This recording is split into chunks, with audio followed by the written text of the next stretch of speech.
Good evening, ladies and gentlemen. I would like to call the regular council meeting for Monday, December 8th to order. First of all, it's an honor to begin the meeting by acknowledging that we're gathered here on the traditional lands of the Lekwungen-speaking peoples, represented by the Songhees and Kisepsin nations. We're grateful to live, work, and play in this special place. May I have a mover and seconder to adopt today's council agenda? Well, actually, before I do that, there's a few changes that we have to make because of earlier meetings. First of all, we're going to move item 8.3 from the consent agenda. That's the Colwood Economic Action Plan. This will be an item for a future committee of the whole meeting. So that item is removed from 8.3. We're going to add item 9.5. That's the feedback on the Westshore Parks and Recreation Society facilities. That's just moved from the committee of the whole meeting due to time constraints. And we're going to add to bylaws item 10.5. It's the 5-year financial plan 2025-2029 amendment bylaw number 2049-01. Right. And absolutely. And we're going to, and the last one is we're going to remove item 8.4 from the consent agenda. Yes, and that will become 9.6.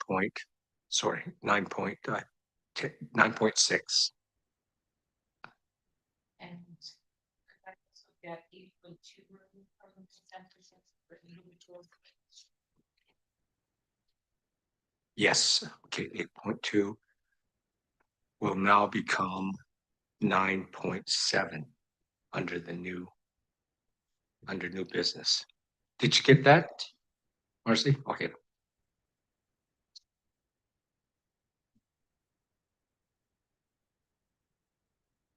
Okay, on that, may I have a mover and seconder to adopt today's amended council agenda? Thanks very much. That's Councillor Jordison and Councillor Grove. Any opposed? Seeing none, motion carries. There is one item that has been released from the in-camera meeting, and that is, I'm sitting on it.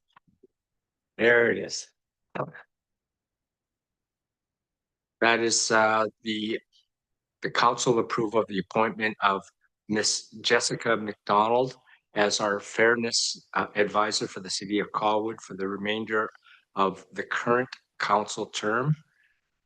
And that council direct the CAO to implement the fairness advisor engagement and establish tracking mechanisms to document the services received and associated costs for the purpose of informing future councils considerations regarding the continuation or modification of this role.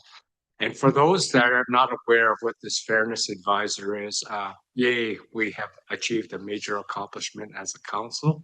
We actually have a code of conduct. That's for us misbehaving council members here. So actually, if there's ever an issue, there's now a fairness advisor who will investigate basically any complaints. So just so that everyone knows in public.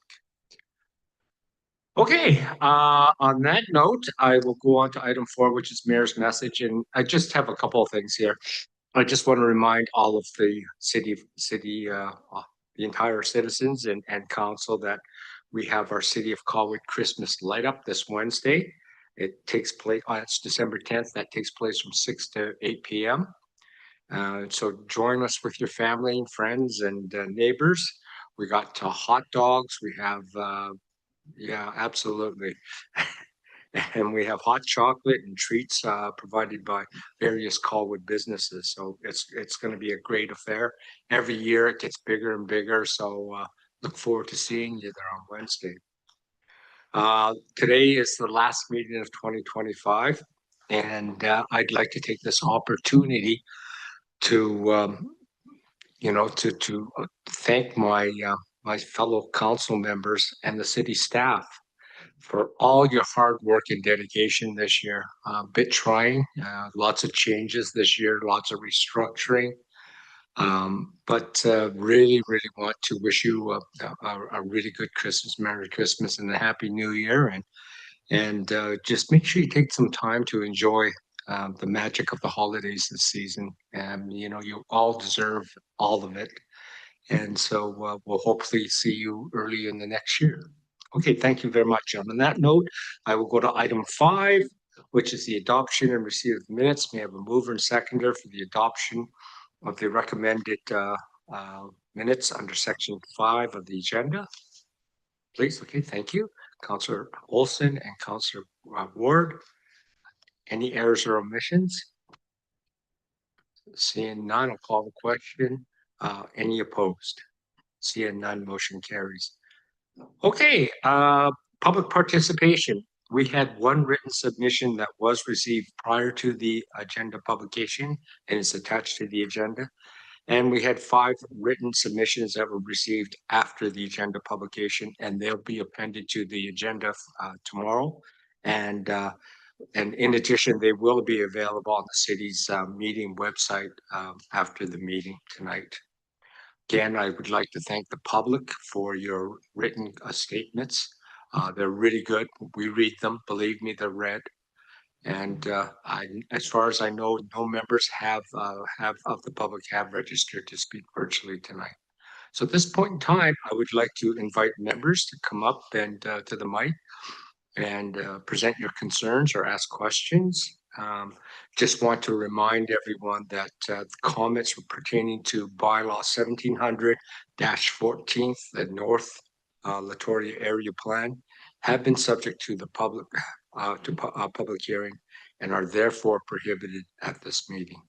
So I'd just like to welcome anyone from the public who wishes to come up. And again, if we can just get you state your name and where your address, that'd be great. Thank you. Thank you. Good evening, Mayor and Council. My name is Stephen Doyle. I'm at 108-644 Grand Rose Terrace. I'm here tonight. I provided a written submission to the agenda, and I'm here representing the Friends of Colwood Parks. I don't want to speak about what we've accomplished this year. That's in, for you guys can read about that, but there is some data there for you, Mr. Mayor, and for the rest of you guys to look at.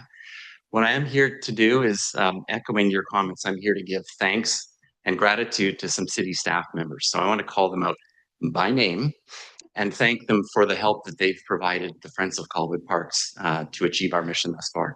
For those of you who in the room who have never heard of us, our goal is to remove invasive species and to rehabilitate the natural parks on public land in the city of Colwood. And we do that through volunteer efforts.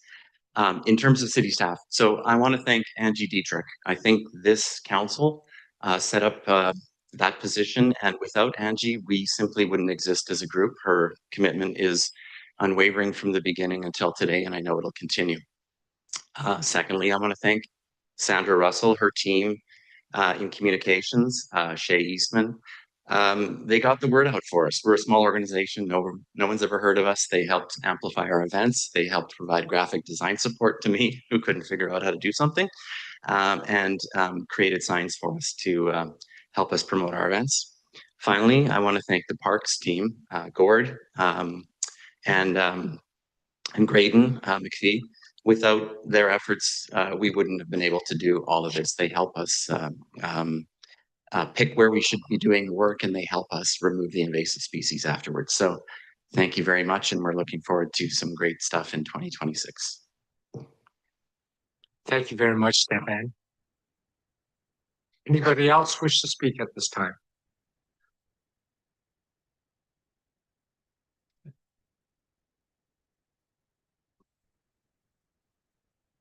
Good evening, Mayor and Council, again.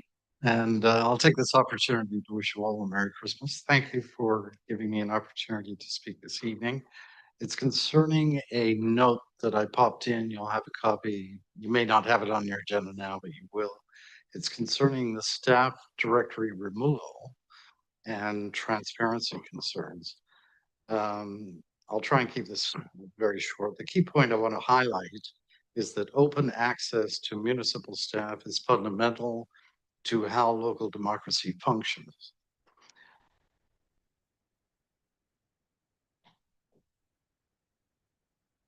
When residents can contact the right staff directly, they're able to ask informed questions, participate meaningfully in projects, and hold their governments accountable. When that access is removed, even unintentionally, it becomes much harder for people to understand decisions, contribute their expertise, or raise concerns early. Transparency suffers, responsiveness slows, and trust erodes. Across BC, including right here in the region and in many municipalities across Canada, staff directories are maintained for exactly these reasons. They recognize that open communication isn't just helpful, it's a basic part of good governance. My request is straightforward. Ensure that residents have a clear, reliable way to reach staff. Restoring or replacing the directory would strengthen transparency, improve engagement, and support the kind of open, responsive local government our community expects. The only reason I came across this, I was trying to research some of the information around the Machosen widening, and I was looking for a staff member to speak with. And lo and behold, the staff directory had disappeared.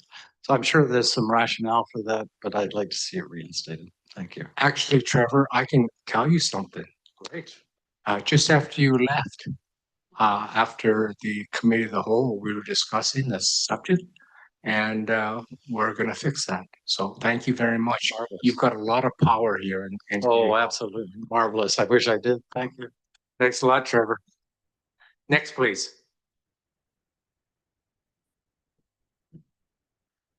Good evening, Mr. Mayor and councillors. I'm Derek DeCandle. I live at 852 Rankatham Place. I'm here tonight to speak in support of the staff recommendation in the Colwood Creek ALR update report. Colwood Creek Park is my neighborhood park, so I'm there more days than I'm not. I'm dropping the kids off for school, to pick up the bus, walking my dog, going to the splash park, or helping out remove blackberries. It's part of my daily life. About a year ago, after a meeting at the Colwood Ideas Fair, Barbara Sibold from the Colwood Garden Society asked me to help with an idea to add a community garden to the Colwood Creek Park. Me and my family are already pretty excited about the Colwood Creek Master Plan, the prospect of enhancing that plan by adding gardens and other local food production, education elements, made the future of our neighborhood park seem even brighter. The issues with the ALR land designation potentially limiting the future use of our park has been troubling. And I'm glad to see that it seems possible that the commission will agree to exclude it for a future where everyone can find a way to interact with the space. The recommended course of action would provide for nearly 3 acres of dedicated land for community gardens, education space, potentially an orchard. This is something the Colwood Garden Society has been asking for and something that our community sorely needs.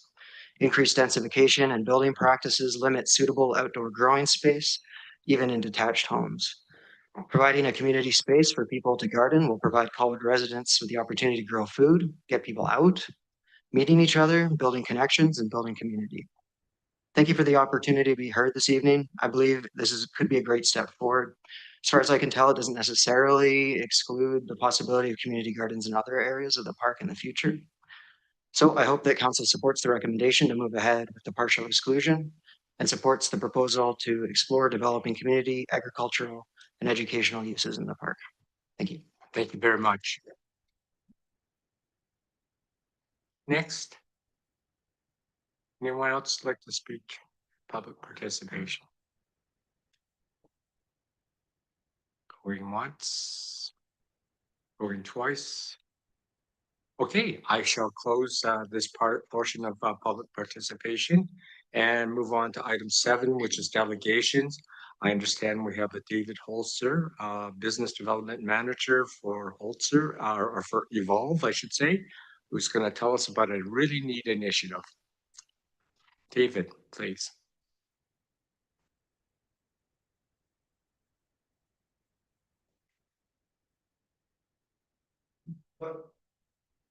Hello.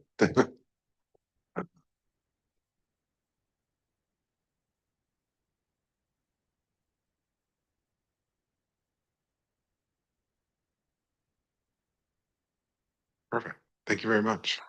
Pleasure to be here. My name is David Holzer, Business Development Manager for BCAA's Evolve e-bike and e-scooter program.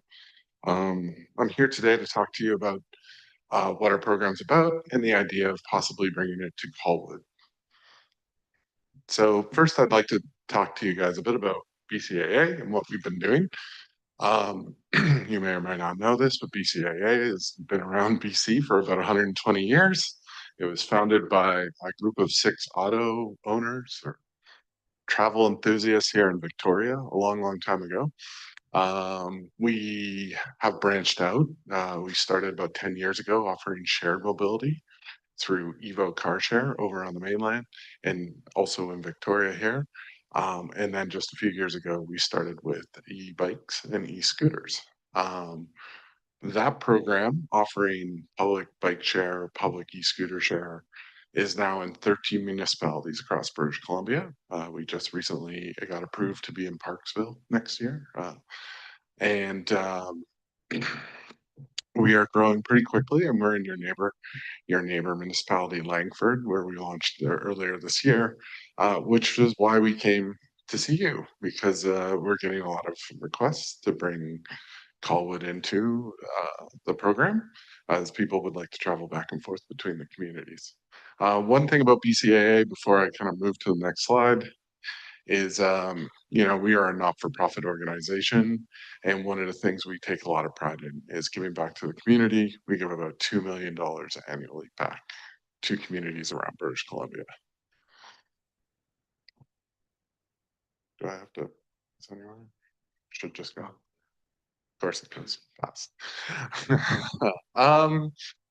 So we're here today to talk really about e-bike and e-scooter share expanding from Langford into Colwood.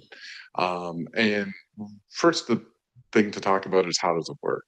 So we would have probably our vision of Colwood in its first year would have a fleet of between 50 and 70 devices, a mix of e-scooters and e-bikes, at approximately 16 parking locations throughout the community.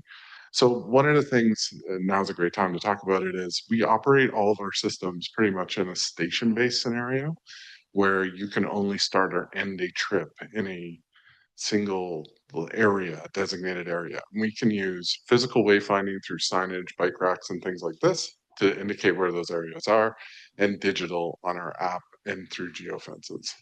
So we've taken a look, and there's a map a little later on in the presentation, but I don't want you to get too fixated on those parking zones because they're just a thought at this stage. And this would be, if you guys want to move forward, it would be something we work with staff to find those sites. The program operates 24/7. We envision it operating 365 days a year. And one of the bigger things about our program, because we're station-based, is that we offer the stopover function. So why I bring that up is that you've probably seen our devices in your community and wondered, have they just been left here? And that's just not the case. A lot of the devices, people will take trips in the Colwood, they'll do a stopover, they'll do something here in the community, and then they'll ride back.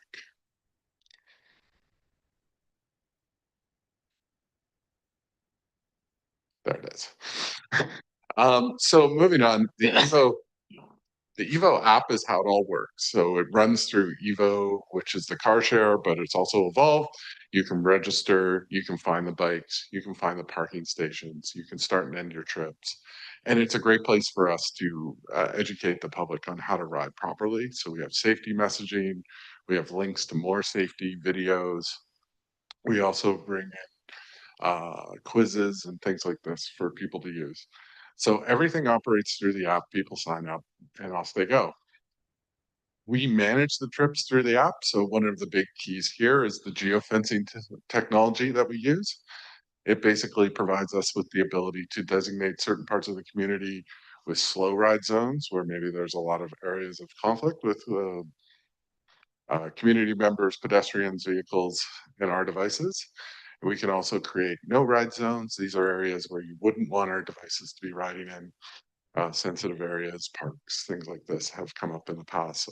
We don't put a lot of no ride zones up, but as you can see on the map, we have an example of SFU And if you're in SFU, they have a pond, and we don't want people to ride anywhere near the pond. The app and the way this system works leads to a high level of management of the program with very low abandoned bikes or vandalized bikes in the system. Customer support, we're BCAA. We manage a call center here in British Columbia. We're 24/7. You can call us and get answered and get a person to actually talk to you about these programs. Our systems are interlinked, so our call center can dedicate fleet resources, our fleet teams that operate here, to start working on a problem within 30 minutes.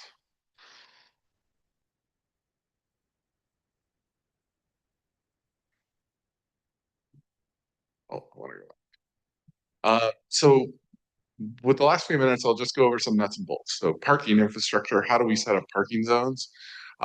We believe in real world wayfinding, signage, boxes, bike racks if necessary, in order to help people figure out where to park our vehicles. So as you can see, there's a few examples of different installations we've done.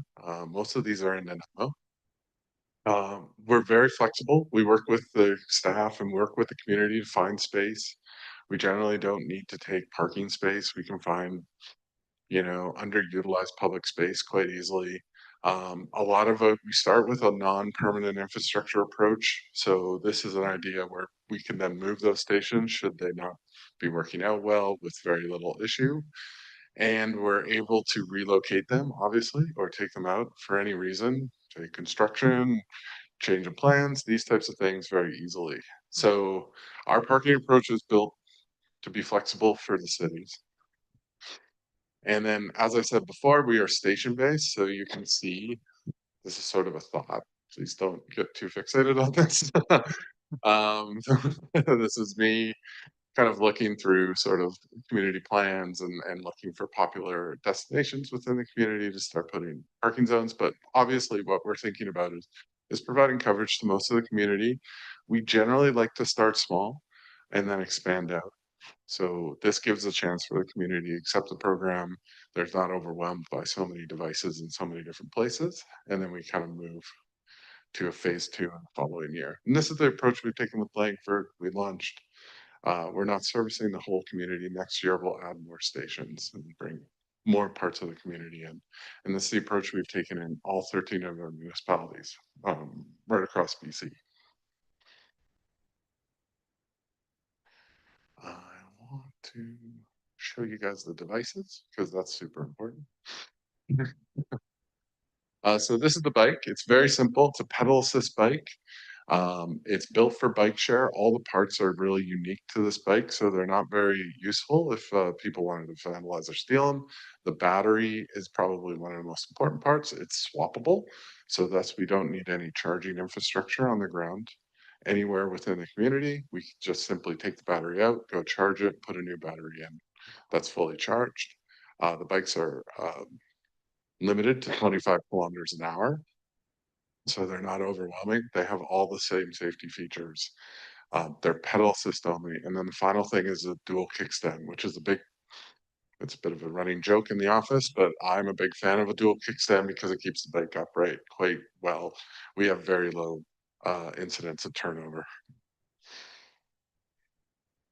And then, this is the scooter. We spent a lot of time at BCAA researching scooters and trying to find one of the most safe to bring to market. One of the key features of our scooter is the 12-inch front tire. It's the largest. It is designed to ensure people can go over different grades of cement and asphalt without having to have any problems. The battery is the same battery that you'll see on the bike. And it has a wide foot pad, but a shorter foot pad. And this is designed to actually reduce the opportunity for people to use double riding, which is a fairly hazardous thing.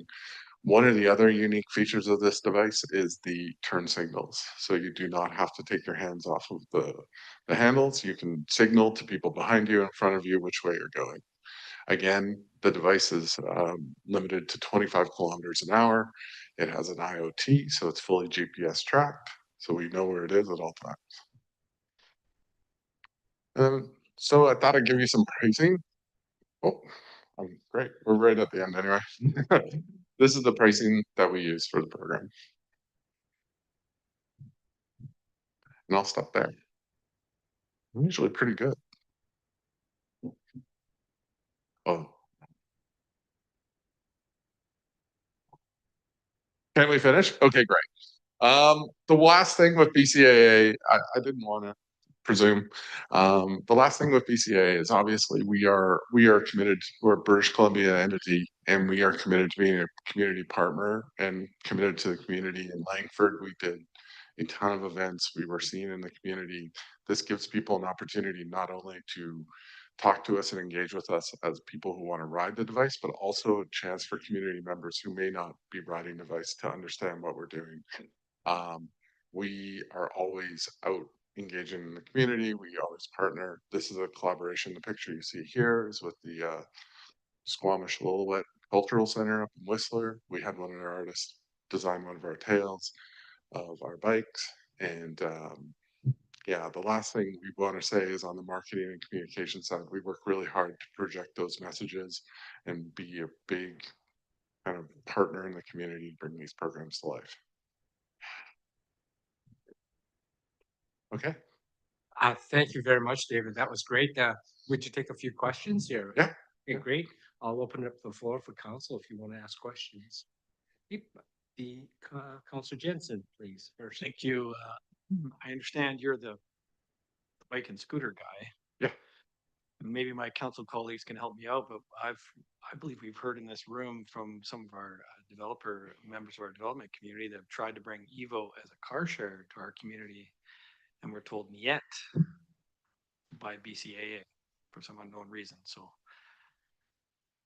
how do I process that? The scooters, yes. Cars, no. Yeah. Thank you for the question. You probably don't have an answer specifically, I'm quite sure, but am I right? Did we hear that from some developers? I thought we did. Someone tried to introduce it to their building and were told no, so they were looking at creating their own kind of process. I can't comment on that because I just don't know. I wish I could tell you, give you some background, but the e-scooter and e-bike program is has a lot. We bring in a lot more devices at a much lower cost to bring those devices, and active transportation and the way it's growing in the region, we see a real high trend for this program to work in your community. It's working really well in Langford. Our first year in Langford was really strong, exceptional, which is why we think it'll work really well. Bring it. The only other comment I have before I yield is I was in Salt Lake City and we were using one of their services, and fortunately they had been tampered and someone had found out how to defeat them, and there was piles of scooters littered throughout the city. An eyesore, in my opinion, but yeah, and if you don't mind, I can comment on that. This is a issue that has come up so many times in so many different cities around, like, how do we manage these devices? And a lot of cities went with this free floating, what we call free floating concept, where you can just ride it to anywhere you want to go and leave it there.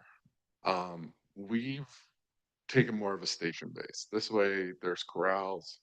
You can park your bike or your scooter in one of these corrals, and that's the only way you can start or end the trip. So if you decide to just leave it anywhere in the community, you're paying for that trip until such time as that device gets there. And it's a really strong incentive. We see less than 1% of our trips get quote unquote abandoned. And so we're seeing really strong community kind of engagement towards that. Councillor D. Thank you. I work in Langford and I've noticed the scooters and e-bikes in the neighborhood. I'm just wondering if the reason it's working well in Langford may be related to the bridge that this might provide between pardon me, transit corridors where, we have transit service, but it's on very dedicated roads. And then the in-between infrastructure, I could see this being very useful for, but we have a more spread out community in Colwood. Do you see that as being a challenge? To some extent, I think we start Like our approach is to start small and start up the kind of places that people want to go and sort of build it out from there to bring it. First and last mile trips is what you're referring to, this idea of getting to and from these transit lines that aren't servicing the broader community. And we are big supporters of that. It takes a little bit of work with the community to find where those opportunities lie to add those stations to link to transit. We operate in Saanich as well with the e-bike program. So if we were to come to Colwood, one of the other things that we could allow is people to ride e-bikes to and from Saanich. And that I know, and I'm not from the island, but I do understand the traffic problems that are caused coming back and forth through Saanich and Victoria. And we see that as a big opportunity to get more people in active transportation. So with your program, I thought with your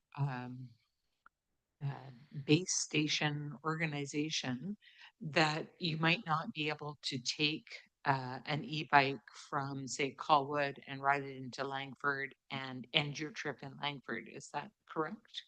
That's incorrect. Yeah, no, we would allow all the trips to kind of move back and forth. That's creating the greatest convenience and the most use cases for people. So the way we would set the system up is that while we say we'll have 50 or 70 bikes and scooters here in Colwood, that's kind of a minimum commitment that we're making sure that we have that many devices in your city.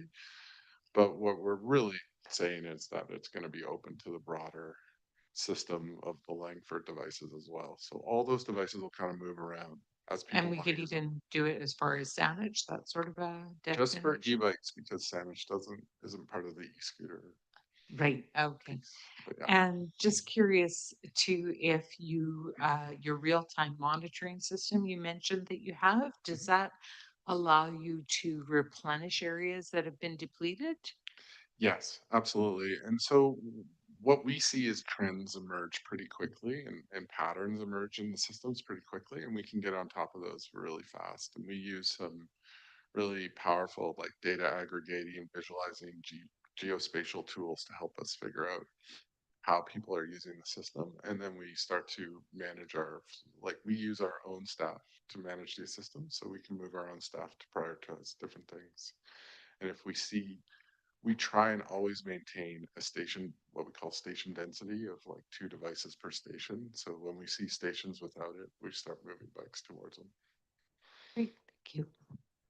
Thank you. Councillor Olson, please. Thank you, Mr. Mayor. I recently saw one of these bikes at Colwood Creek Park and I took a picture and texted it to a member of Langford Council and said, Langford, go home. Oh no. I think just one of these questions that I had was, you've obviously have a lot of experience setting these stations up in various municipalities. And what are some of the common challenges that you're seeing in the initial stages of setting up? Like, are you seeing, what kind of challenges can we expect in the beginning? With the station placement or with Just in just sort of how general, you set up just the system? just setting up the system and just the use in the community. Are you seeing, is there patterns of challenges that people might be facing? I mean, I think the biggest challenge we face when we set up these systems is getting the word out that people can use them and changing people's travel behaviors. Quite honestly, like that's the biggest challenge is to try and get them to try these devices out and see how they can incorporate it into their own daily lives and use it instead of driving their own car. So in the first year, what we see is a lot of like try before you kind of commit to using our service in a really strengthening way. So we see people just trying it out, trying to see what it's like and taking trips that aren't necessarily going from one place to the other, but just sort of taking a trip to get used to the device. And then that's great. We love that trip. And that gets them into the next trip of like, oh, I remember using that. That was really handy. Now I'm going to use it instead of driving, or now I'm going to use it because I'm somewhere and my partner had to take the car and I needed to go somewhere else and I can use these devices too. And so then we start to see that shift. The challenges with that is that we have to, with stations, you have to try and get a station density that gets close to everyone. People aren't willing to walk super far away to jump on one of our devices. And it demand and how many stations and how many devices you put in a community kind of seesaw back and forth as you build up until you get to a steady state. So how do you determine how many stations a municipality needs? Do you work with staff to do that, or? Yeah, we'll work with staff and we kind of have some baseline metrics based on like population densities and specific POI, like places people want to go and places of interest here in the community. And we'll start there. And with Colwood, we're already talking to Royal Roads University. We see that as like a good spot to start and move students off of the campuses when they're there and move them to like kind of places, services off campus that they need access to. So, you know, we look at those and then we start building in more cases like connections to transit. Um, and we just kind of build and build and build. So in the first days, we don't want to overwhelm the community with like tons of devices and tons of places to park it and just have them sit there while people are trying to figure it out. And then we start to build those systems kind of gradually. Thank you.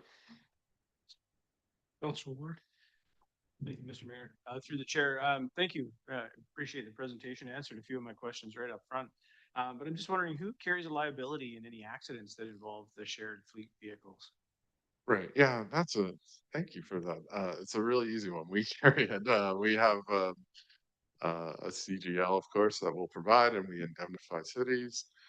So if something happens to someone on our bikes, they're insured. We have insurance for the damages, and we have a relationship with that customer. They're our customer. And if we're in a city, there's usually some pretty standard clauses about how we have to work with the city. Great, appreciate that. And then the other one I have, and just based on experience, I mean, these things are all over cities in Europe, the scooters in particular, I'm thinking of. And I just wonder what, if anything, BCAA does with the data that they capture from users. Is that used for anything other than administration of the program, or? Yeah, so thank you for that as well. We work with a third-party aggregator of our data. We produce it. Our devices produce a tremendous amount of data, that like root level data of how people go from one place to another. And we provide a license to staff, so they get all of this data um, injected into their system. They can go look at it all they want and sort of build it into their planning. The e-scooters are so popular. Like they're the more popular device by us. What is it? It's 70% of our trips in Langford are e-scooter based and 30 are bike. So they're the more popular device. They're the device driving the mode shift. And so that device is new to the community. So you get a lot of interesting data when you start to look like how are people using it? What are they doing?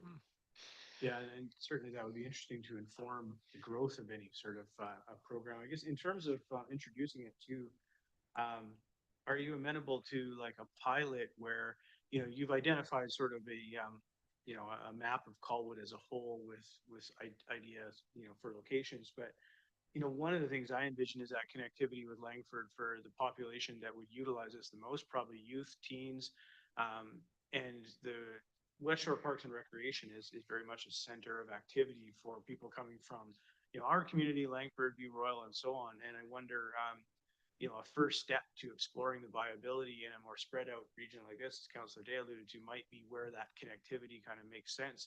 Is that something that you can do on a smaller scale, or does it have to be a community-wide launch?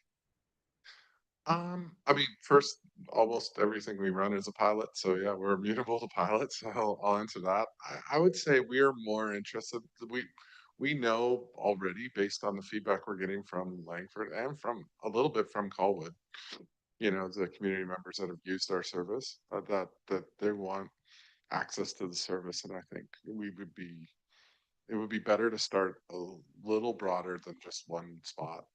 It would be Our preference would be to launch with like at least 10 to 16 spots. I mean, we put up like 16 parking locations, but when we get into the process of siting them, we lose some or we add some. We'll also go to private property owners and we'll ask them if they'll host a site for us.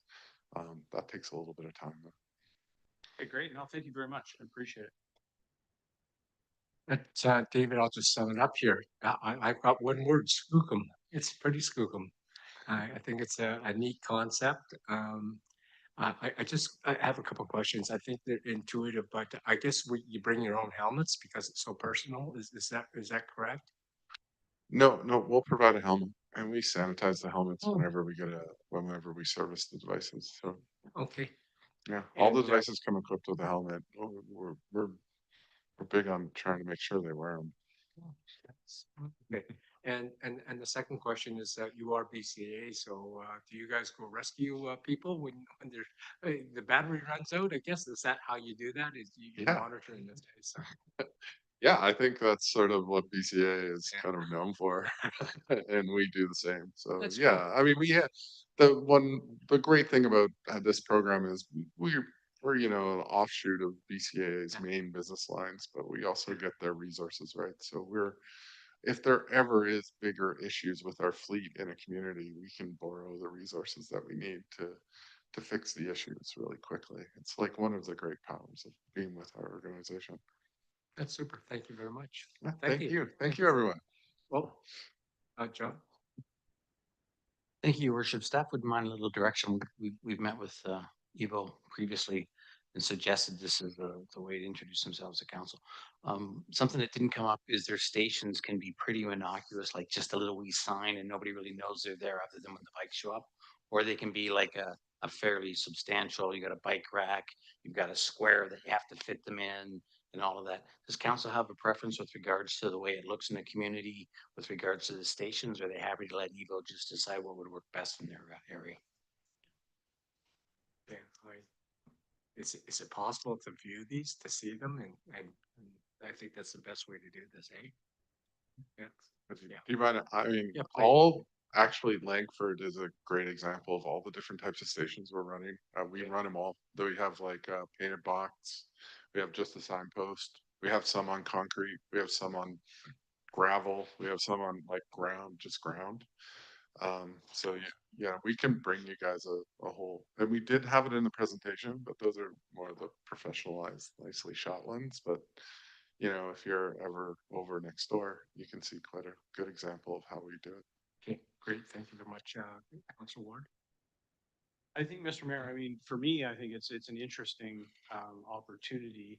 I mulled it over. I freely admit initially I had my reservations about it, particularly living in Royal Bay. There's some young folks there with e-bikes that definitely can exceed 25 kilometers an hour. They're a bit problematic, but we don't want to apply that, to everything. So if I may, I would move that we ask staff to continue to engage with Evolve and perhaps seek a plan as to what a rollout in Colwood would look like definitively, identifying stations with support of staff and providing photographs and kind of examples of what that might look like to council. Perfect.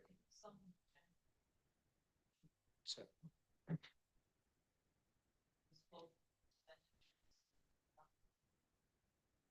Okay. I thought that was a separate issue. That's the electric.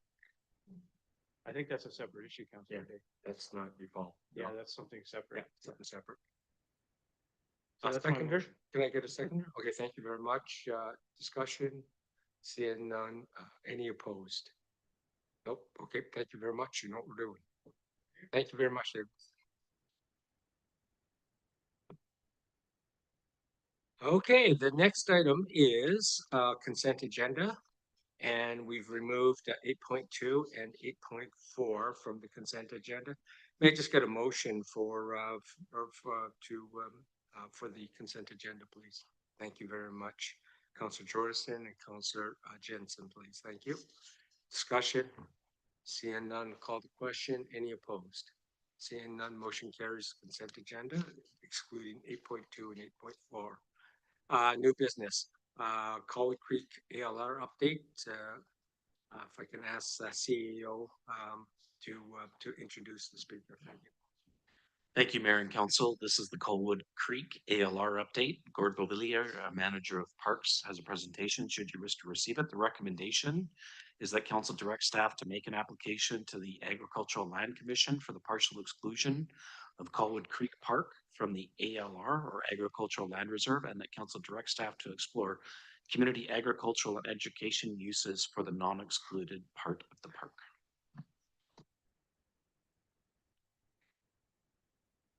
Thank you very much. Good evening, Mayor and Council. So today I'm here to present to you the Colwood Creek ALR update. I'm joined today by Susan Vandered from and from Madrone Environmental.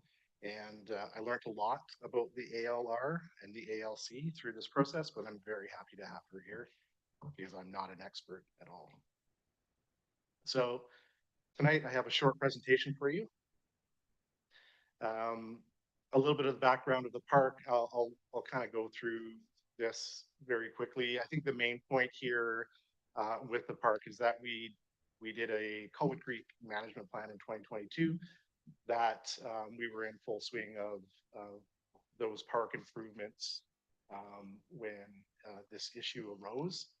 A lot of those through that management plan, a lot of that was, as you know, was moved to different parks and paused altogether as we worked through this process. A little bit about the agricultural land reserve and the ALC. The ALC is an independent provincial agency responsible for protecting and managing the province's most valuable agricultural land.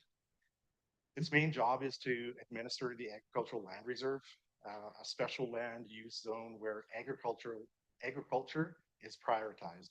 And within the ALR, farming is the primary intended land use. Non-farm development, housing, industrial, commercial, park is all restricted and reviewed by the ALC. The long-term goal for the ALC was to ensure BC keeps enough land available for food production. Why it exists. Much of BC's land isn't suitable for farming, forests, mountains. So the province created the ALR in the 1970s to prevent the loss of farmland to urban expansion.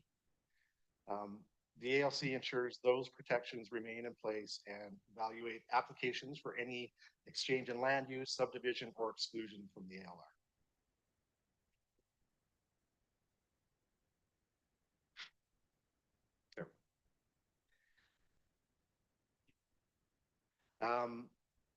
In May of this year, we brought a staff report to council recommending to remove the Colwood Creek Park from the ALR.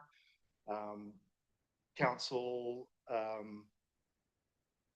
did not want to pursue at that point did not want to pursue that exclusion and wanted more information and referred the back to staff to come back with more information regarding the process and options. In response, staff did hire Madrone Environmental to do a land capability assessment, land capability for agricultural assessment. This is an assessment to determine if the land itself is viable for agricultural use. Madrone's report concludes that the vast majority of the park possesses low to very limited agricultural capability, with major limitations including stoniness, drainage, drainage constraints, seasonal flooding, poor soil moisture retention. Even with significant intervention, most of the site within the park would remain Class 6P or Class 3WI. This is why we have Susan here, because I'm not exactly sure what that means. Under the ALR classification, meaning it's unsuitable for viable agricultural use and largely unimprovable due to the hydrology and the soil composition, as well as the water licensing constraints.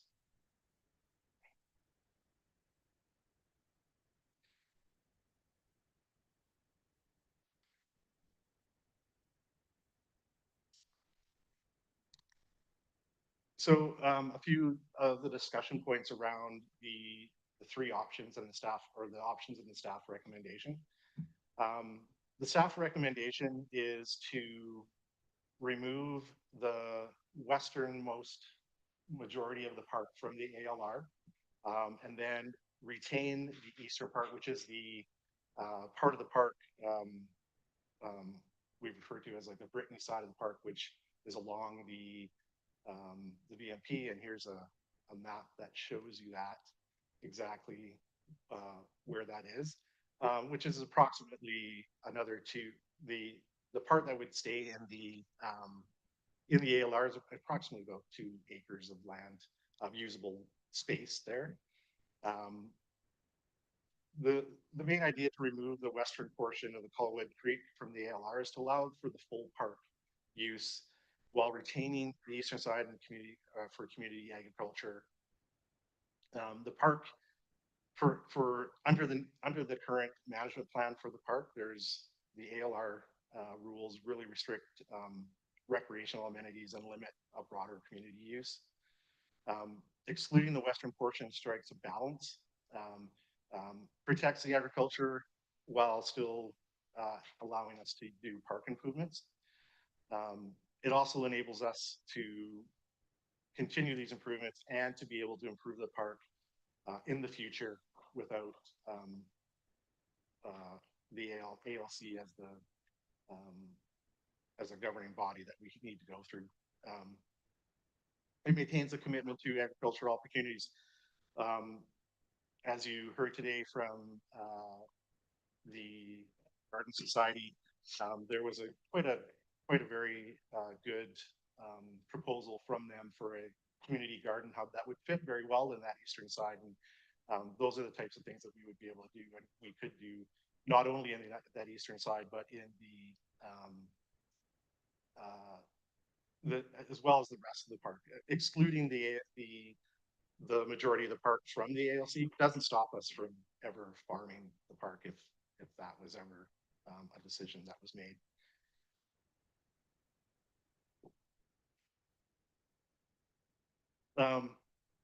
So another option for council would be to keep the park in the ALR, and then just pursue non-farm use applications for the park.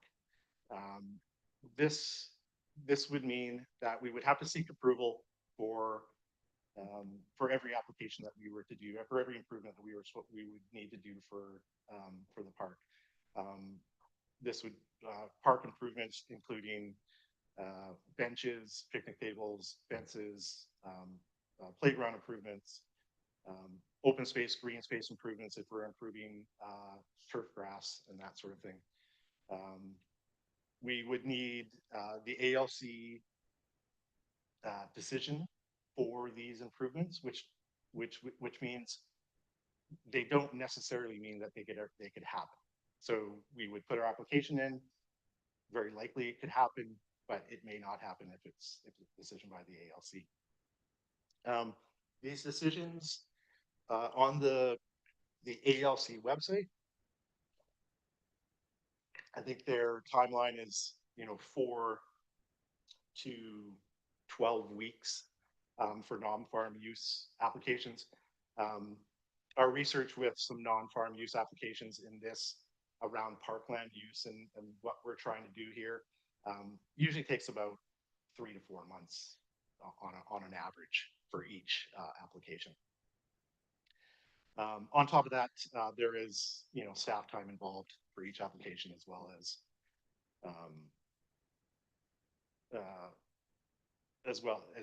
a $750 application fee. So, and then of course there is we could remove the whole portion, the whole park from the ALR as well. That is an opportunity for us to do as well.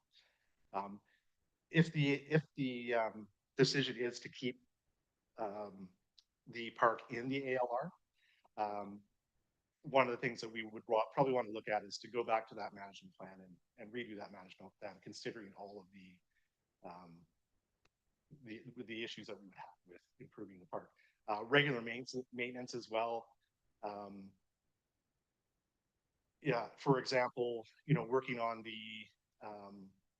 the trails there, they do require us to actually do a notice of intent when we're there, if what we're doing exceeds a certain amount of fill. So we did a measurement of the trail there, and if we were to go through and do a rescreening of the trails to do our regular yearly maintenance, that would include, we would need to do a notice of intent to the ALC to be able to go in there and maintain the trail. spot treatments is not an issue, but you know, the way that trail is used, the amount of park use that gets, the trail is definitely, you know, maintenance is needed on the entire trail most times. As well as we do have current park improvements in the park right now that were not included in the original ALC application. These would also have to be retroactively applied for. There would be applications to the ALC. We don't know if there would be, the decision would say that we were able to keep them, or we would have to modify them, or completely remove them. It would be up to the ALC to make that decision. And we would have to do the applications for each of those. The original application for Colwood Creek Park included a very small playground. It's gone through about 3 iterations of improvements. One bridge, the trail system, essentially as it looks now on the western side, and 1 light. So there's quite a bit of improvement there that's happened. And the other side of the park, the Brittany side of the park, was not even included in that application. It was to be further discussed with the ALC to include that. So, and the recommendations here with the options for council today, and of course, the recommendation that council has to do an exclusion, to do an on-farm use that doesn't exclude the piece of park from the ALR. Those are just for individual uses. But to do an exclusion, we would have to do a public hearing is required. Notification is required. And so we would definitely see the feedback from the community when it comes to the ALC, or removing the park from the ALR. The financial considerations, I've gone over. You know, a lot of the park improvements are put on pause, and then we're also moved to other parks. But we still do have funds there that we're hoping to use, and that have all been put on pause until at this point, 2027, I believe. And that's my presentation for today. I'm happy to answer questions, and Susan's here as well to help out. Thanks very much, Gord. Good presentation. Councillor Day, please. Thank you. In the attachments was included the community garden hub proposal, and they said that the area where they would put the gardens was labeled A, B, and C, but I don't find them on the map that's in there. So I wonder if you could go to your map that's presented with your presentation and show us where exactly the garden hub proposal would potentially, what those 3 sites are, where it might be located. Yeah, so the when that proposal came in, this was before we were dealing with the ALC and the ALR. So what the Garden Society did was they were looking at small pieces throughout the park. There was some in the area where the playground is, over across the street, across Next to the Falcon Goose? yes, next to the Galloping Goose, there's a piece there. There were several pieces around the dog park that were going to be in the management plan. Were going to be meadows. There's a piece over that's not used around the corner from that western part, and then there was a piece on the eastern side where we were. So they had spread it out. I don't exactly know where each of them, what he was referring to, but they were referring to some of the areas within the management plan that were labeled for like meadow parks or meadow grass or riparian type restorations, those sort of things. Okay, so it just made it hard to determine if there'd be a viable community garden hub, given that there's some trees along that side next to Veterans Memorial Parkway, There's some slope issues there, and probably co-locating the gardens together would allow for easier access to tools, watering, all of those kinds of issues. So, and I know that the park itself has actually been stripped of most of the usable soil that originally existed before it was deforested. So it's quite likely that the ground itself is not going to be very viable for growing things that you would want to eat. But raised beds could certainly work very well in some areas, but still dependent on access to sunlight for those to be successful. So I just wanted to know that if we're making an arrangement that considers a community garden hub, which clearly is well desired within the community, that we need to make sure we meet the requirements to make it successful. Enough light, access to water, safety for their equipment, and oversight by co-locating it kind of in an area where when people are there to look after their own garden, they're also kind of by circumstance, keeping an eye on everyone else's gardens too. If I can speak to that a little bit, yes, this would be something we would definitely work with either the Colwood Garden Society or I think there's some other educational opportunities out there, compost education, that sort of thing. This eastern side of the park, with all of the things that you mentioned, is the best place for the park, or for that, other than right off the road of Sunridge Valley. You would need access to water. This is a good spot to access water for municipal water. Yeah, light is there. We did all the measurements for the area excluding all of the treed area.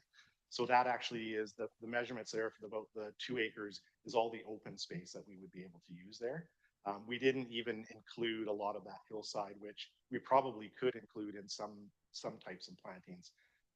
And as well as we also consider the fact that this still will be an open park and people will be able to use it, walk through, and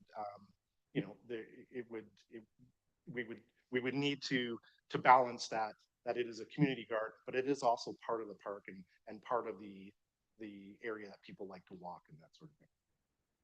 Thank you. Councilor Grove. Thank you, Mr. Chairman.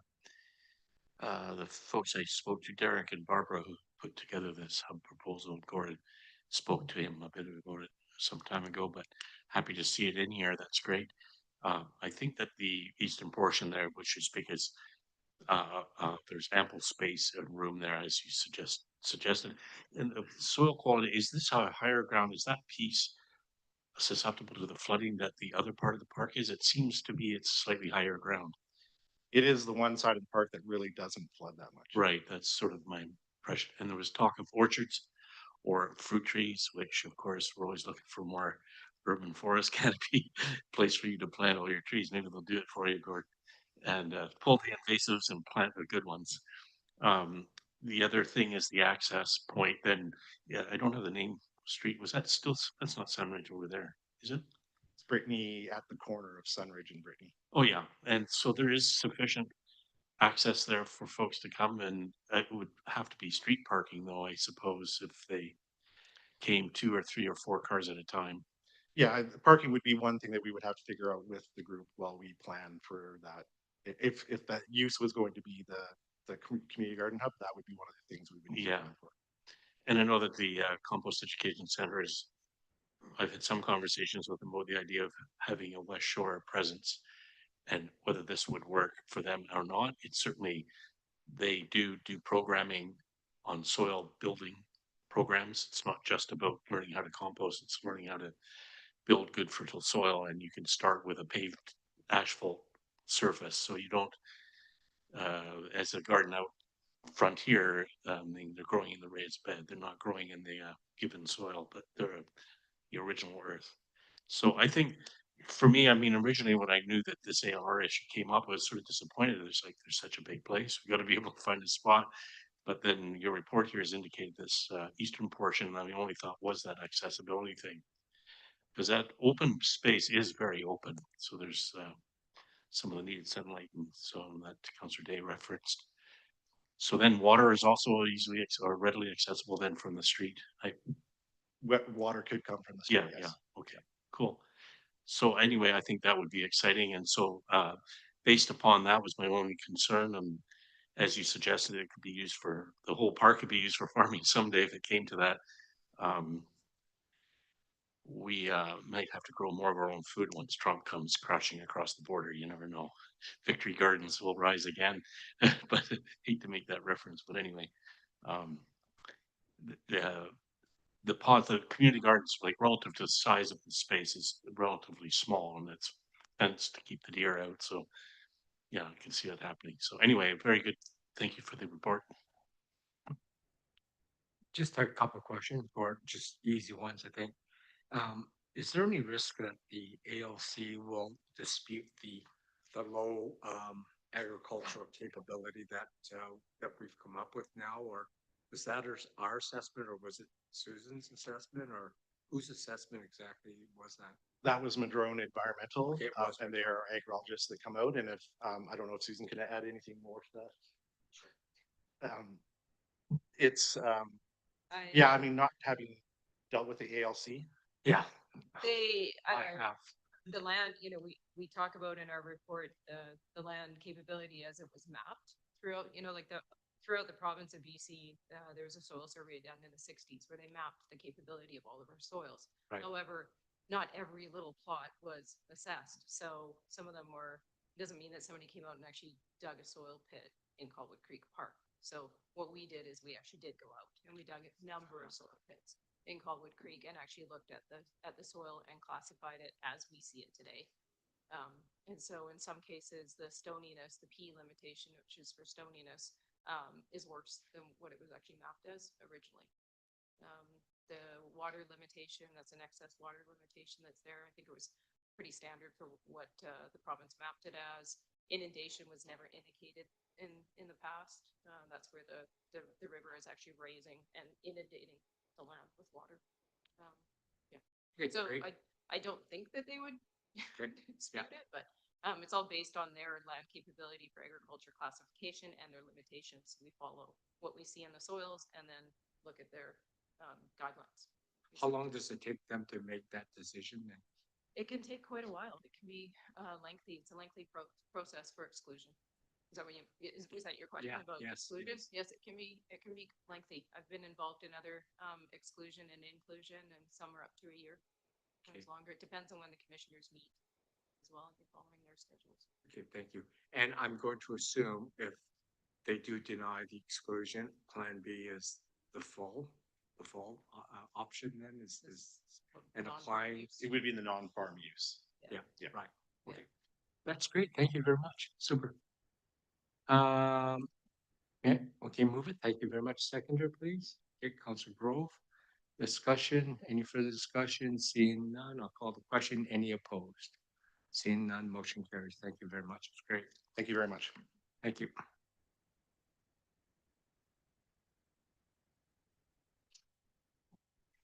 So we'll move on to item 9.2. Westshore RCMP detachment expansion, municipal consent for bylaw number 4692 and bylaw number 4693. CAO Johnson, please. Want to start her on? Thank you, Mayor and Council. This is a report regarding the municipal consent request that came forward from the CRD, from the partners in the sub-regional service being View Royal, Langford, and ourselves.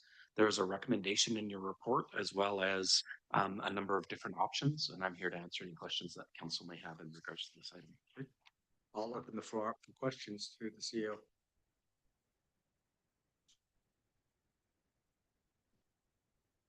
Wow.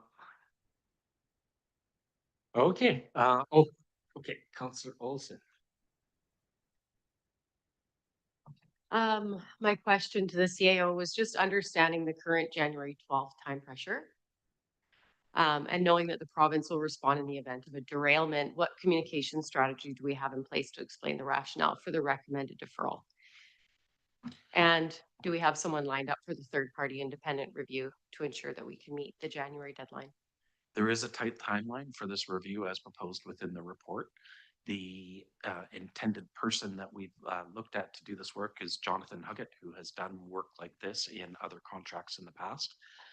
He has indicated that he would have a report to us by the first week in January to overlook this and provide that feedback to council, with the understanding that the consent bylaws are going to, could potentially go to the CRD on January 14th for consideration. So the intention would be to bring that information to council so that we could potentially achieve that timing, while running a parallel track of the consent bylaws, which are the mechanism for funding to achieve the $103 million overall project cost. The expansion itself is at $87.5 million, which is the construction build component that goes along with that. So we've looked at the timing and how this could potentially work together based on what council's expectations are surrounding large-scale capital projects such as this one. That's the intention behind the review and the timing of which we bring this back to council. Thank you for that clarification. Council Ward. Thank you, Mr. Mayor. Sorry, I lost my notes here for a moment.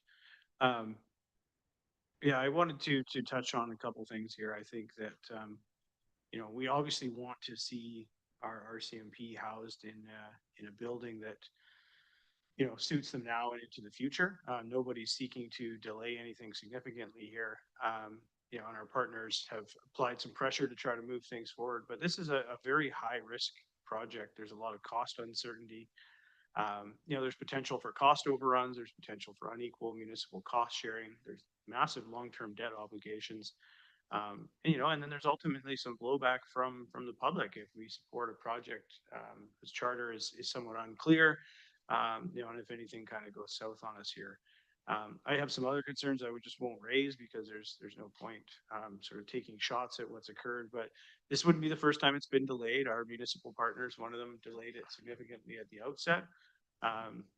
So Colwood's not alone in asking some questions and slowing things down. So my position is that supporting the deferral and demanding independent review is the most fiscally and politically defensible stance. Is the right thing to do, basically. That's a fancy way of saying for our taxpayers, we really need to make sure that we dot the I's and cross the T's on this thing. And if it takes a few more weeks to do that, Jonathan Huggett is well known. I'm pleased to hear his name raised.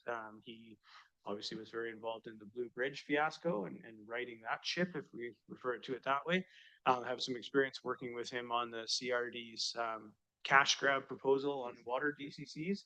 Again, he exposed a lot of political maneuvering there and you know, a misuse of monies, I would suggest. So I think it's the right way to go. So I'd like to move the motion pending completion of this round of conversation here. Thank you.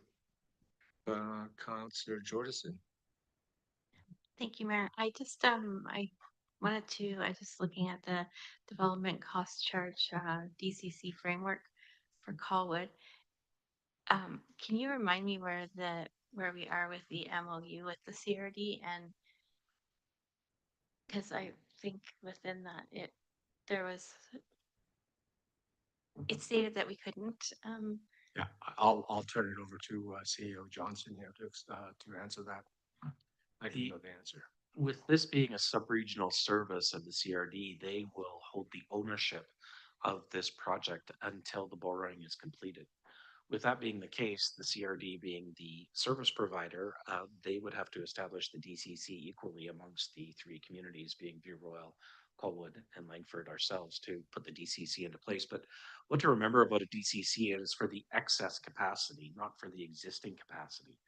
And what happens through validation is determine how much of that is for the excess capacity, so then you can develop what the DCC would look like in order to put that forward for collection at the time of development. So this project is being staged so that the sub-regional service or the CRD is the mechanism which the borrowing would happen for the $103 million for the project. In order to determine that DCC, we have to determine what is the existing capacity, what is being done for what is there existing today, and what is for the new development, and that would form that part of the DCC. When you establish a DCC, it has to go through a public process. It has to go through the municipal inspector for their confirmation and implementation of the DCC. So that work program would have to be identified, and that hasn't been done so at this point. Okay, and I just had one other question. With regard to the RCMP detachment, currently there are two parts of the building. And from my understanding, we're only building one side. So would the CRD own the full building when this borrowing takes place? Ownership wouldn't change from the existing building. It would be for the new build that the CRD would hold that, because that's for the new part of the project. Having said that, that mechanism and how all that fills together still needs to be defined through an MOU, which would put the operation and maintenance back to Langford, View Royal, and ourselves. The details of that we don't have at this time. Okay, thank you. I'll let you speak before I wrap it up here. Councillor Day.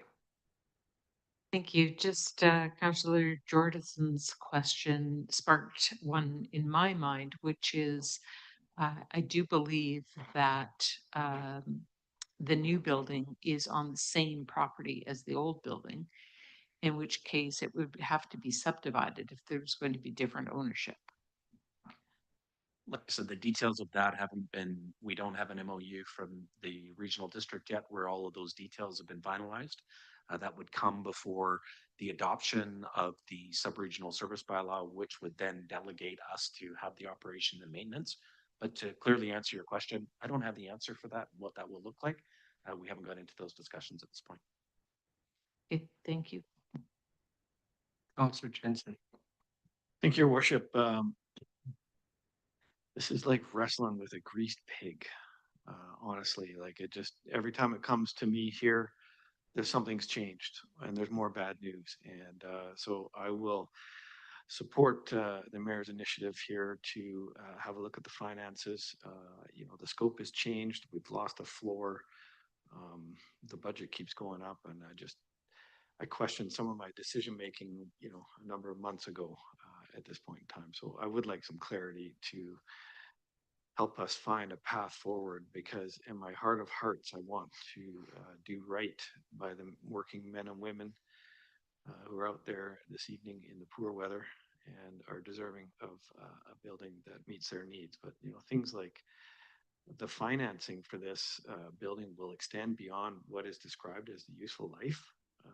So I got some problems.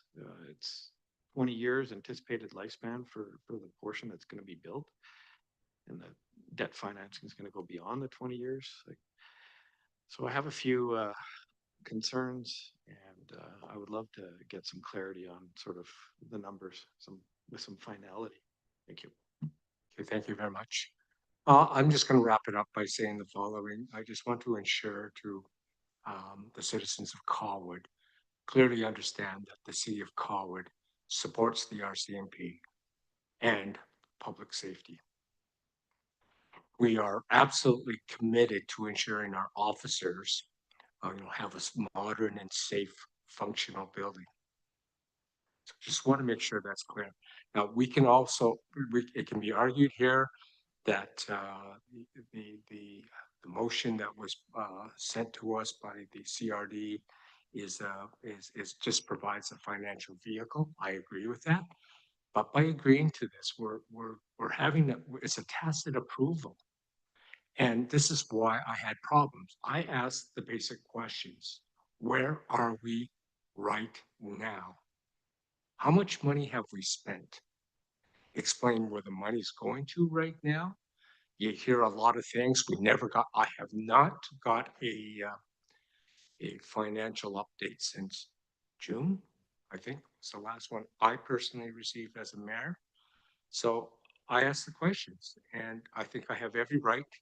And I think our taxpayers expect us to have, fiscal responsibilities, be transparent, and make sure that everything is right. So I feel much more comfortable by, it's not an audit, it's a financial technical review to find out what we really are. So someone can answer that question. I asked the question last Tuesday and I didn't get an answer. So I just want to make it clear that this is what this is about. It's nothing, anything, our partners in this right now, both Langford and View Royal, are valued partners. And what we're doing right now is we're doing everyone a favor. And honest, in actual fact, we are truly doing a favor to our partners. It's going to improve our cooperation and reduce any misunderstandings. That's the bottom line. That's what we're going to get out of this. And it will be finished early January. And, we'll absolutely bring back the motion and consider at that time when we know where we are. And it's easy for anyone to sit out there and criticize that we're slowing this down. No, we're not. I think we're being fiscally prudent. So I just want to make sure that message is passed through right now, because our taxpayers, as I said before, they expect transparency and due diligence on our part. And that's what every member of this council is committed to. So we are where we are, and I will take the recommendation at this point in time. Who had the recommendation? Oh, thanks. Councillor Ward, Councillor Grove seconds it. Discussion? Seeing none, any opposed? Seeing none, motion carries unanimous. Thank you very much. Thank you. 9.3 is quarterly 3 operating quarterly update. Jen, you're doing this? Jen, you're doing this? CEO Johnson, tell us who's doing this. Yeah, thank you, Mr. Mayor. This is a report that was done through Ms. Hepting, the Deputy Chief Administrative Officer, who has the report on the agenda. Essentially, this is a new way of doing business for Colwood. What we've got here is our organizational plan, and what that shows you is where we're at, and it gives you a dashboard so that you can see. We do have a presentation, but certainly we'd be happy to answer council's questions as well. There is a lot of information contained within this report, and what I can tell you is it took a lot of staff time for us to be able to get here. Yeah. And on top of that, we didn't meet the deadline of having our quarterly report on time. The reason for that is you can see the totality of what we're presenting to you. It takes a lot to pull this together. In the future, we have a new financial software that is going to make this easier. So the rhythm hopefully will get a little easier so that we are actually meeting our quarterly reports. But what I have to say about that is this is delayed because as a staff, we have a finite number of staff here. And it's not like we have, when somebody goes missing or somebody is off on, if they're sick or somebody departs the organization, it has an impact on our operation. And council can see that with what you've got in front of you, is it took us additional time to bring it forward. The reason for bringing this to council is transparency, to make sure that all of the items, all of the initiatives, all of the financial components are considered by council at one time. So you're not looking at it in isolation of one project and what that means. So when council looks at, we bring forward a report and council has sent that off to committee, that does have an impact on the timeline. And this will actually show how those impacts to the timelines will be affected and how we move forward. And also those sort of efforts that we've made and those areas that are under concern, those that are we've highlighted in yellow, but Ms. Hepting does have the report for council if you wish to receive it, or we can answer questions based on all of the information contained with you, Mr. Mayor. Thank you very much. It's a fairly lengthy report here, so what I'd rather do, unless I hope everyone's had a chance to review it, I thought I would just open this up for questions at this point in time. I think that's the best way to effectively get through this tonight, or we're going to be here till midnight. Anyways, at this point in time, I'll open it up for questions, and we'll start off with Councillor Day. Councillor Day. Thank you. It was a lot of information, and took me quite a while to get through it. But one of the things that I noticed that is, now I've lost my note, but the stormwater DCC development, I believe, is on hold. And I'm just concerned, given climate change and the increasing rainfall events that we experience, that could potentially leave us in a difficult position with a lot of change coming to Colwood and our stormwater programs not being contributed to because there isn't a DCC to do that for the stormwater management. So I just wondered if I could get an update on that. Through the chair, if I may. The DCC program, I was talking to Jenn Hepting about this actually with some of the programs that we've put into deferral. So a lot of work has happened in 2025. We've done a framework for the DCC, a lot of work to prepare it, and we've buttoned everything up so it can be picked up again in the future. What's happened is we have our stormwater master plan update happening also, and it was earmarked for 2025, and there's some updates in here on that as well. But the completion of that and a better understanding of how we're going to move forward and which projects and when will gift us better information to formulate and finalize that DCC. So it's a accumulation of staff resources, timing of master planning, and I guess honestly biting off more than we thought we could chew inside of a year. Okay, thank you. I just have a couple of questions. The one that caught me off guard, totally off guard, was Lookout Lake Dam. I just went, what? I thought we spent a lot of money and fixed that damn thing. So, yeah, can you explain that a little bit to me? What's going on there? Like, what deficiencies caused this provincial review? Well, if I could again through the chair, there were no deficiencies that caused the review. We're at a very high consequence dam. Every 10 years we have to redo our review. So it's a thing that we have to do. And we did it. We did it in accordance with all the guidelines, and we submitted that report last year. So the project as it stood, being the DSR, the dam safety review, was completed last year, was submitted, and we were good to go. Okay. We heard back from the province that there was a deficiency in the report. And they came to us and said, you're missing this analysis. And we said, no, we're not. We never had to do that before. We don't have to do it for this dam. And they've just changed their minds. So there's an additional assessment of which I don't have the details tonight. I apologize. But there's two things happening. We staff are pushing back and have been pushing back for a few months now. We're getting at the province a lot of turnover, a lot of coverages, and it's hard to find people. But the bottom line is, to date, they've stayed really firm on this additional work. The disappointing part is the additional work is more expensive than the dam safety review that we've already completed. So we were well under budget for the DSR, but now this additional analysis they want us to do is more than the report itself. So we're working through it. We're pushing back. We're hoping to have some more information, one on cost, and then two, the absolute we need it. And that should come in budget for 2026. That's great. Thank you. Well explained. Thank you very much. It made me feel great. The other question you can't tell by the reports and the metrics right now is, the initiatives that have consistently been delayed across the quarters. Do you have that? Like, which ones are the ones that keep on getting delayed? Any Jenn? It's certainly, so that is the intention, that as we move forward with this, I mean, this really is the first update beyond the endorsement of this initial operational plan concept, is that we would be reporting out on the trends and adding that commentary as to why we're seeing the initiatives at the status that you are seeing them. So, tonight we don't have any of those trends. This really is, I would suggest, the first update.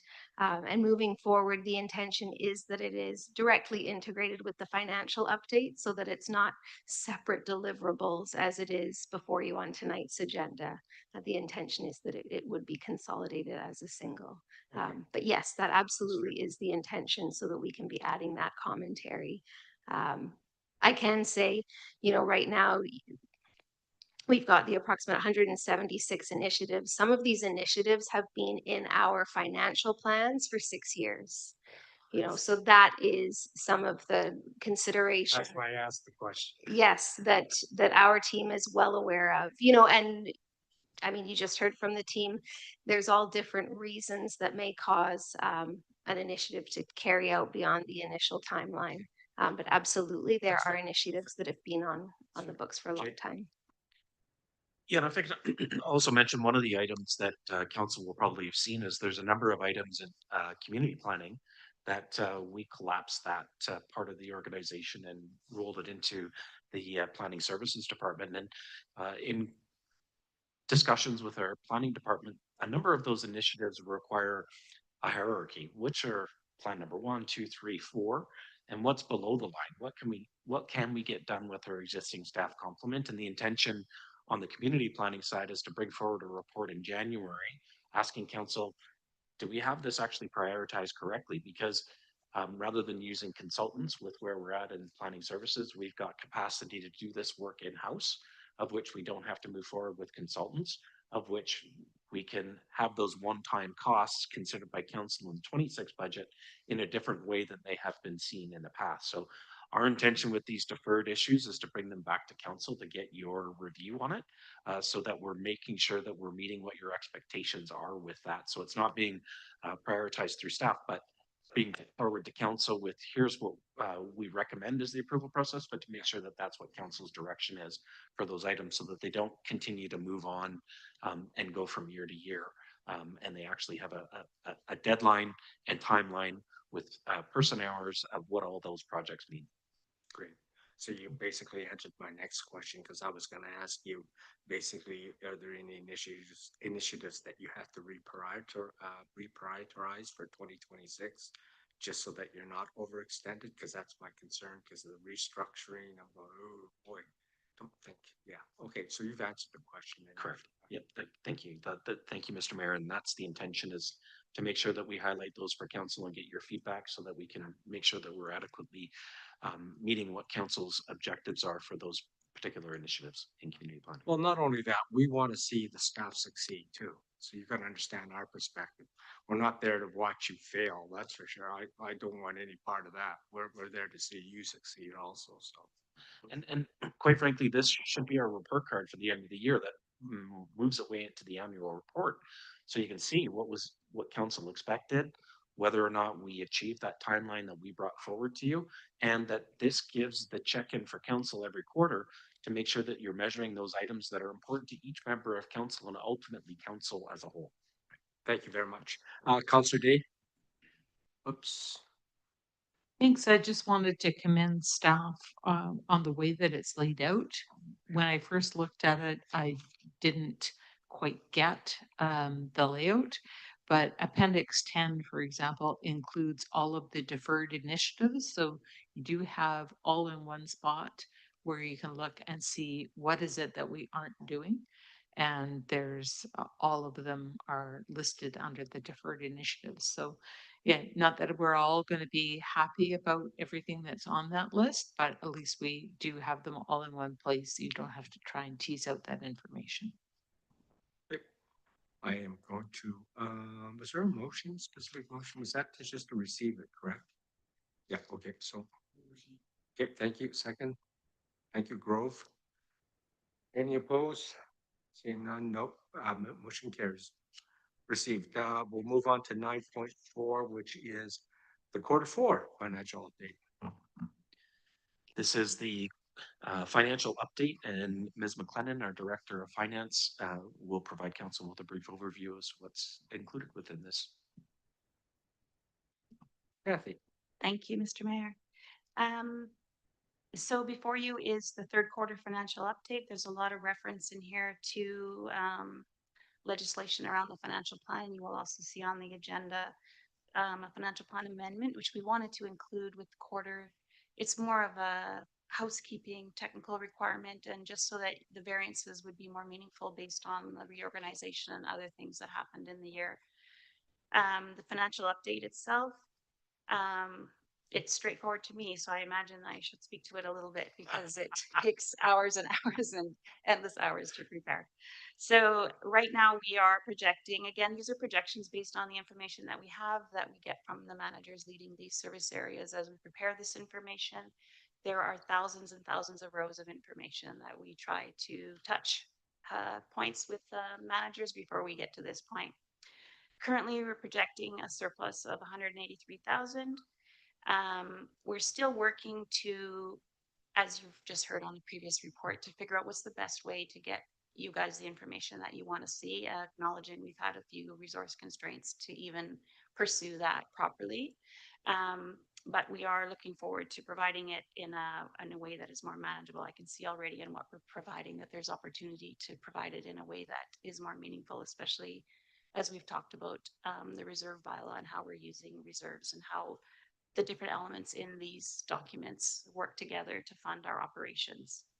Speaking of the sewer, I'm sure you've read the report, but I didn't talk a ton about sewer. We did intentionally collect for last year's deficit. That's why there is a surplus in sewer that we are able to use to recover that deficit. We've had significant spend in the sewer utility, as you know, in the prior 2 years. So this year we are we're recovering those deficits, so that's why there's an excess in that fund. Otherwise, the variances are, we tried to sort of use some icons as well to sort of, let's just talk about the service areas that are in need of attention or elements of the financials that require speaking to. And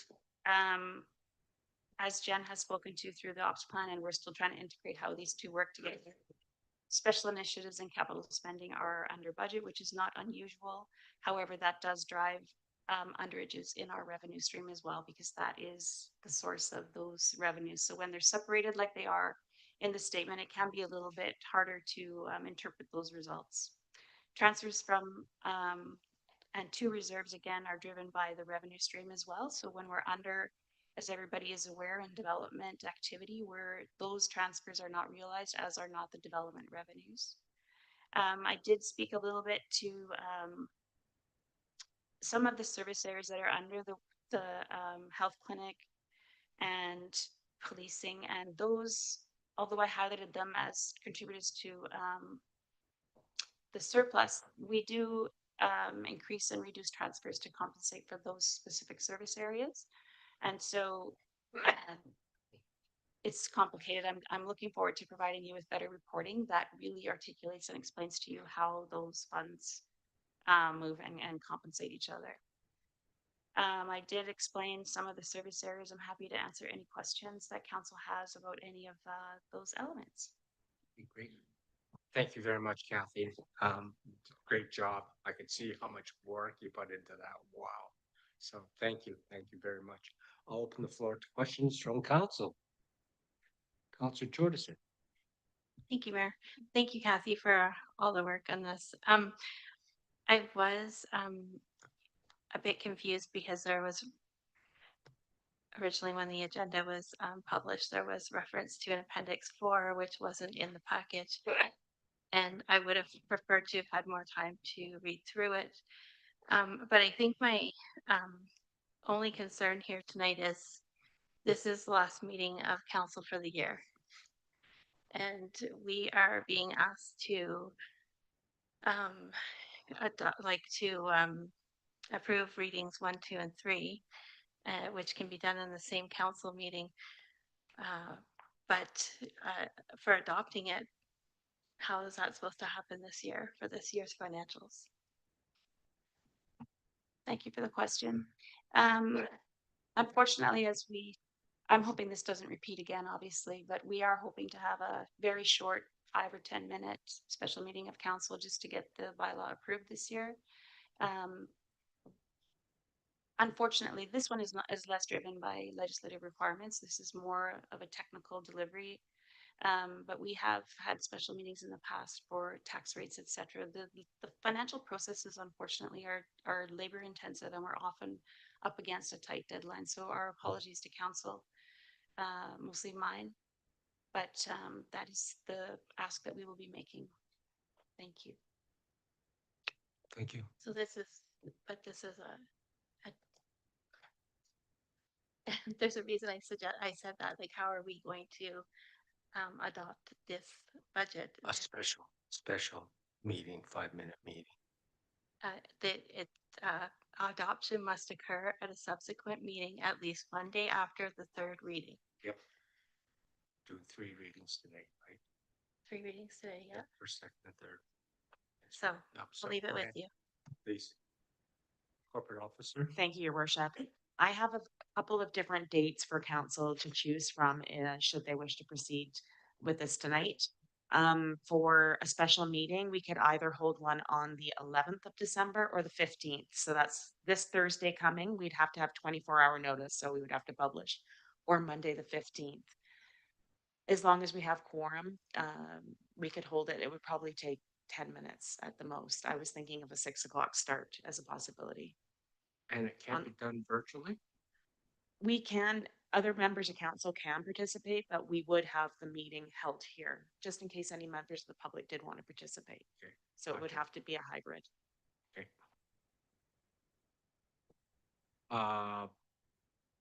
Yeah, let's send it out to see who's available for the 15th.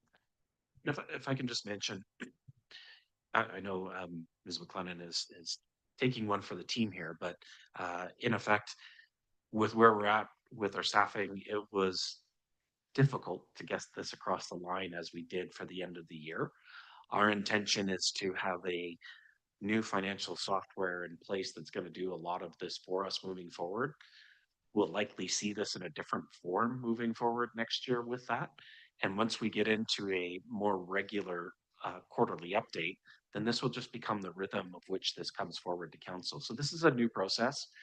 I understand council's concern where you get this when it comes in today. It's just a matter of where we're at with what we've got with staffing and how we need to bring this forward. It's not our best practice. We don't expect to be doing this moving forward in the future. And ultimately, it's my responsibility as to why this is in front of you here today with an upcoming special meeting. And our intention is not to bring these forward in this way in the future. But ultimately, that's my responsibility going forward to council. No, I understand it. I mean, because I'm here and I know how many people you're down. And it's an amazing, I mean, you can only work people so long here too. So I'm just telling you right now that that's why I'm supportive of this. I'm not critical at all. And you did an amazing job for the number of people that you don't have right now. So, you know, so I guess, yeah, it's not the greatest situation to be in, but it is what it is. And we're adaptable too. So we're not putting in the hours you do. That's how I look at it. So anyways, if let's put a request. If it's a 5-minute and you can attend either remotely or be here. It's your choice. Councillor D. Thank you. I feel put in a difficult position because there are things within the 5-year financial plan that I have never seen before. There are, increases of 107,000 for the transportation master plan. There's another 10,000 for urban forestry. There's more money for the pedestrian bridge renewal program. There's a lot of things that I'm not complaining about them. I'm not saying we wouldn't do them. It's just I'm having a very hard time adopting a 5-year financial plan on the last council meeting of the year without having been given any forewarning of the items that are in here. So maybe I've missed something. Perhaps I was asleep when council, that's possible. But I just find that difficult to be asked to approve it at this stage. If I could, Mr. Mayor. Yes, please. The majority of these items actually have been before council, and we try to include the motion where it is listed or released from in camera. There is very small number of actual increases, and they're not material in my humble opinion. There are some larger increases that are tied to grant funding, but we like to include them in the plan because they do authorize spend and because we've delayed our new budget now till maybe March, like when we start looking at those. So we'd like to include those. There's 2 major grants, 100, and there's another one for 25 for fire, and then there's another one for 300 for WSPR. So it's just to capture all of those things. And our apologies as staff, council should be aware of the majority of these. I know there was a 10,000 ask. There's some smaller asks to be fair and transparent. And it's just due to delays that we're bringing those forward today, but the majority are definitely items that council has been made aware of and through the various streams of the way we receive information. So Kathy, is it possible just to give us, if there's so many small ones, like, Yeah. can you summarize those? Is it possible for you to do that? Yes, the new asks themselves are super limited. Those were the 84,000 for space planning, which was a result of the public works deferral, if you want to call it that, and that included money for the storage trailers. So there's a $76,000 contract with KZN to perform that space planning work. There is 45.5 on the Goldfinch washrooms, which included increased. I'm trying to remember now. I have it in the report what the actual details of that were, but I think there was complexity and yes, geotechnical accessibility requirements. There was 13,000 for audio equipment in council chambers, and 20,000 was an increase for the fire roof repair due to again increased work there for stairs, and there were I should memorize the report, right? It's been a little hectic. Carpentry and stair repairs on the roof, and then that one is funded by grant. Like, I'm not sure you want me to talk about the grants, which I already have. And then those, other than that, the 18,000 for the bridge renewal increase. Fire master plan was an increase of 32, which I apologize. I thought that was before council to know when we awarded that contract that it was going to be a little bit more than what staff had anticipated. And then the rest are council was aware of the 1066 for to increase the transportation master plan budget to 125. And the only other one is the 10,000 for urban forestry. I know it's a long laundry list. However, those are the recommendations at this time. But most of them are through council information. The other question that I had is from the report that I did actually get to read before tonight, was the sewer LAS deficit. Yeah. And I'm just wondering if that is a risk. That is not it's a risk in the sense that we inadvertently missed it on checking the role where we had it included a property that we were not supposed to. So that is not something that will recur. It was just a unfortunate inclusion that we had to reverse. So it's a one-off thing this year. So we provided local area service to somebody who hadn't paid for it? No, the opposite. We charged somebody who wasn't supposed to be. Okay. Make me say that out loud. That was not a proud moment. Okay, thank you. Okay, move on here. Can I have someone make the recommendation? Okay, Councillor Jensen, second by Councillor Grove. Any further discussion? Okay, any opposed? Okay, thank you very much. Motion carries. Let's move on. Actually, let's take a 4-minute break, please. Come back here at 25 after 8, please. Just for health break. Recess. Thank you.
Sorry.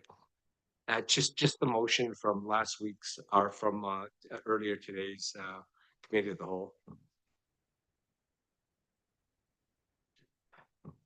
It's just for the record, how we voted on this one right now. Okay, so I'm gonna call, if you want to rediscuss it, I'm just gonna call the question again. Okay, you want to read out the motion, please? Could you read out the motion from the committee of the whole?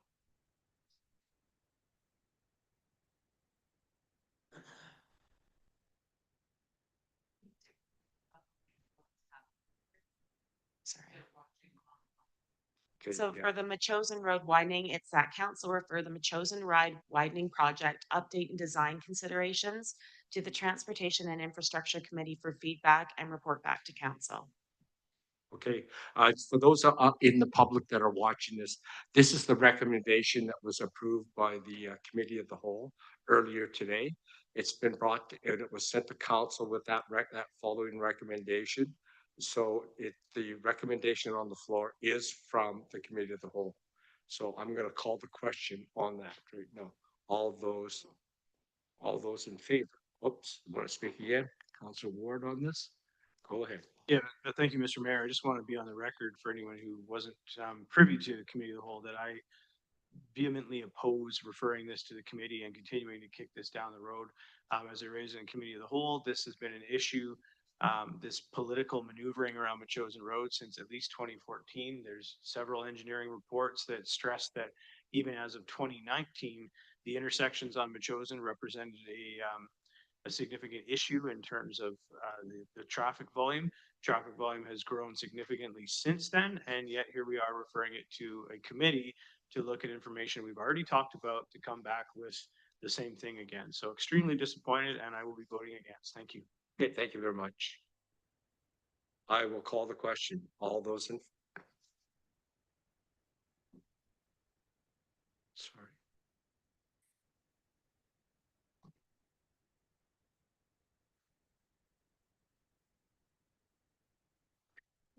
I call the question now. Okay, all those in favor, please. And those opposed. Let the record show Councilor Ward and Councilor Johnson. Okay, 9.7, we are going to move to next Monday. We've been here a long time here today, so we're going to move that. Let's, I think the bylaws are fairly straightforward. I think. What one? Let's see anything. Yeah, let's get the bylaws done. Could you read out the bylaws, Marcy? Can you please read those? 10.1. Start. Absolutely. Thank you, Your Worship. So we have the fees and charges bylaw number 1603, 2016 amendment number 6, Schedule B for police services, bylaw 2102, 2025, and that is going for first, second, and third reading. Okay, can I get a mover, please? Okay, Councilor Olson and Councilor Jensen. Discussion? Seeing none, I'll call the question. Any opposed?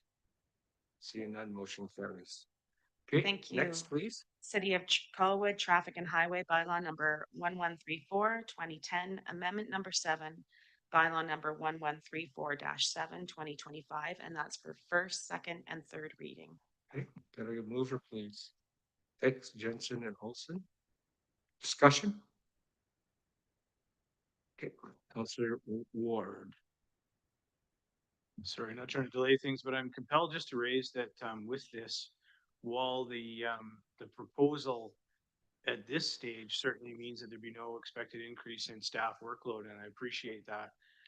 You know, that enforcement will remain complaint driven. One of the pieces we didn't gloss over, it was deliberate, but in the consent agenda, there was the bylaw report that came forward and indicated significant activity there. And it begs the question of resourcing around bylaw enforcement, whether or not we need to take a look at resourcing that position or positions in Colwood.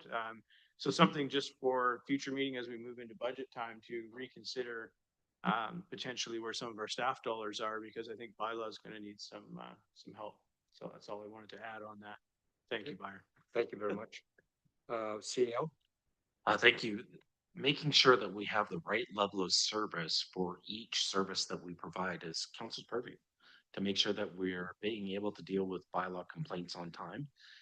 We're going to get to the metric where we can see that where a complaint comes in, how quickly it's been dealt with. And the quarterly report that we have with bylaw shows you the 2024, 2025, and where those increases happen. And it's almost seasonal, where you can see where parking comes to play. You can see where dust comes to play in the summer, but it's not necessarily with today that the weather that we have.